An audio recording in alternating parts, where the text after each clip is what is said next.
नमस्कार दोस्तों, मैं प्रभाकर मिश्रा। मध्य प्रदेश के सिद्धि का एक वीडियो वायरल हुआ है। न्यूजीलैंडरी ने कहा है कि वो वीडियो साल भर पुराना है, कुछ लोग कह रहे हैं एक हफ्ते पुराना है, कोई कह रहा है 3 महीने पुराना है। लेकिन उस वीडियो में जो कुछ है, जो कुछ दिखाया गया है, वो बहुत ही दुर्भाग्यपूर्ण है। परवेश शुक्ला नाम का एक व्यक्ति है जो एक आदिवासी के जो एक लड़का है उसके ऊपर पेशाब करता हुआ दिख रहा है। ये बहुत ही दुर्भाग्यपूर्ण है कि इस तरह की कृत्य करने वाले आज भी लोग हैं और मानवता को शर्मसार कर देने वाली ये घटनाएं बार बार इस तरह से कोई कभी कुछ करता है, कभी कुछ करता है।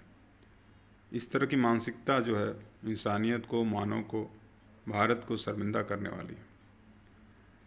वहाँ के मुख्यमंत्री को जब पता चला, उन्होंने कहा कि इस तरह का वीडियो जो वायरल हुआ है मुझे संज्ञान में आया है और मैं इसके खिलाफ कड़ी से कड़ी कार्रवाई करूँगा। और उन्होंने कहा कि इस तरह के अपराधियों का ना कोई धर्म होता है, ना कोई जात होती है और ना कोई पार्टी होती है। चूँकि प्रवेश शुक्ला भाजपा के बताए जा रहे हैं। दैनिक भास्कर ने कहा है कि प्रवेश शुक्ला भाजपा के सदस्य हैं, जबकि भाजपा इसे साफ इनकार कर रही है कि प्रवेश शुक्ला का कोई भी संबंध किसी भी तरह से बीजेपी से है।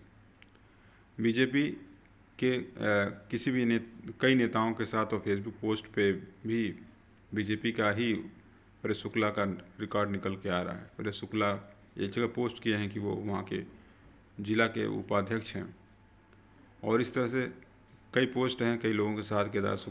केदारनाथ शुक्ला का वो जनप्रतिनिधित्व अपने आप को बता रहे हैं, जबकि केदारनाथ शुक्ला ने कहा कि मेरे 3 जनप्रतिनिधि हैं, उनमें से वो प्रवेश शुक्ला नहीं है। और इस कड़ी कार्रवाई के रूप में उनका जो है बुलडोज़र की कार्रवाई हुई है। बुलडोज़र की कार्रवाई को कोई भी सही नहीं मानता, लेकिन फ़िलहाल बुलडोज़र की कार्रवाई केवल ये हुआ है कि नरोत्तम दास मिश्रा ने कहा है कि अतिक्रमण पर कार्रवाई होगी। बाकी जगहों पे कार्रवाई हुई है तो पूरी मकान को ध्वस्त कर दिया गया है। कई घटनाएं हैं, घटनाओं का जिक्र करने से कोई लाभ नहीं है क्योंकि घटनाएं आप सबके समक्ष हैं। लेकिन इस तरह की कृत्य करने से पहले उस इंसान को सोचना चाहिए था, लेकिन वो सत्ता के मद में चूर है। केदारनाथ शुक्ला का कुछ तो बर्दाश्त होगा जिसके वजह से उसने इतनी बड़ी हरकत करने की हिम्मत की। और आज भी कहीं न कहीं उसको बचाने की कोशिश मध्य प्रदेश के प्रशासन कर रहा है। और से तो गृह मंत्री ने कहा है कि जो भी किसी भी पार्टी का कोई सदस्य हो उसको सज़ा मिलनी चाहिए और मिलेगी। 52 जिलों के मध्य प्रदेश में 12 ऐसे ज़िले हैं जो आदिवासी बाहुल्य हैं और आदिवासी बाहुल्य एरिया में ही ये सिद्धि जिला है। और इसके बावजूद भी वहाँ पे इस तरह की घटना हो रही है। ये बहुत ही शर्मिंदा करने वाली ये घटनाएं हैं। और कांग्रेस के एक वहाँ के प्रतिनिधि ने कहा है कि जातिवादी मानसिकता के लोग हैं और हर जगह ब्राह्मण ही है यहाँ पे। तो वोट देते समय आपको ये ध्यान देना चाहिए। अक्सर हम वोट देते हैं तो एक विशेष पार्टी को लेके, अगर ये मानसिकता है कि वहाँ के ब्राह्मण समाज जो है जातिवादी मानसिकता के हैं, तो वहाँ की जो वोटर हैं उनको ये देखना चाहिए कि इस तरह के प्रतिनिधि ना जीतें। और हमारे विधायकों को, सांसदों को जो जनता चुन के भेजती है, उनको ये देखना चाहिए कि उनके समर्थक किस तरह का व्यवहार आपको जनता चुनती है उनके साथ किस तरह का व्यवहार कर रहे हैं। और इस तरह का व्यवहार जो लोग कर रहे हैं उनको बढ़ावा नहीं देना चाहिए और ऐसे समय में आपको खुल कर विरोध करना चाहिए।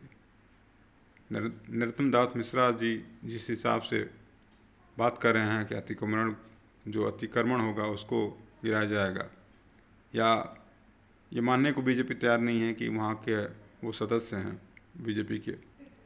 ऐसी चीज़ है कि कड़ी कार्रवाई की जो है आश्वासन गृह मंत्री और मुख्यमंत्री मध्य प्रदेश के दे रहे हैं और कार्रवाई होनी चाहिए और इस तरह की घटनाएं ना हो।